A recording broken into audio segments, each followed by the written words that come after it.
बकुल अमावास्या दिन प्रभु यज्ञ बराहंकर जन्म नक्षत्र उत्सव पालन करा जाए। तेणु आज बकुल अमावास्या पड़ी एवं आज प्रातः समय मंगल आरती सहित यज्ञ बराहंकर महास्नान कृत्य सैला पर वस्त्र बेश सहित पुष्प बेश ये अभिषेक सैला पर वर्तमान पूजार आयोजन करा जाउछि एवं जन्म नक्षत्र पूजा आज हम और आज गोटे विशेष घटना जे कि प्रत्येक वर्ष पूर्णाहुति पूर्वर यज्ञ बराहंकर ध्वजा उत्तोलन करा जाए।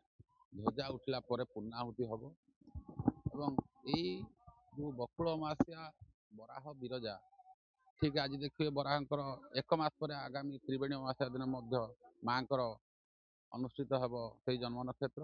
तेणु ये एक दुर्लभ दिन। तेणु सारा जाजपुर मंडलर जो क्षेत्र गदा क्षेत्र रही गदा क्षेत्र अधिष्ठात्र देवता हेले बराह, अधिष्ठात्री देवी हेले माँ विरजा।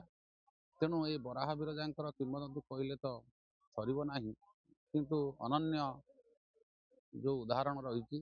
तेणु बराह हेले तृतीय अवतार विष्णुंकर तृतीय अवतार मीन कच्छप एवं बराह जे कि पृथ्वी को उद्धार करते। तेणु से दिन बराह रूप धारण कर पूजा पाई आसुँच बकुल मास प्रत्येक वर्ष जन्म नक्षत्र को विभिन्न प्रकार साधु सन्त आसती और सांस्कृतिक कार्यक्रम भजन संध्या आज रही। तेणु समस्त भक्त मैंने आसी प्रभुंर कृपा लाभ कर आज यज्ञ बराह जन्मदिन समस्ते से विश्वास नहीं कि आम समस्ते आसचु दर्शन कले सब समस्त मंगल कामना हम से विश्वास नहीं कि आम सब आसिक देखिए आम ये जाऊँ भल लगे ठाकुर यज्ञ बराह प्रकृत प्रथम देवता यज्ञ सृष्टि होता। तेणु आमर गभीर विश्वास अच्छी आस्था अच्छी से आम पूजा करने आज भी आसीचु ये पूजा पाठ करके जीवु और आम मन जो संकल्प अच्छे आम धारणा अच्छी आम विश्वास अच्छी से जिन पूरण करेंगे बहुत आशा भरसा लेके आसीचु।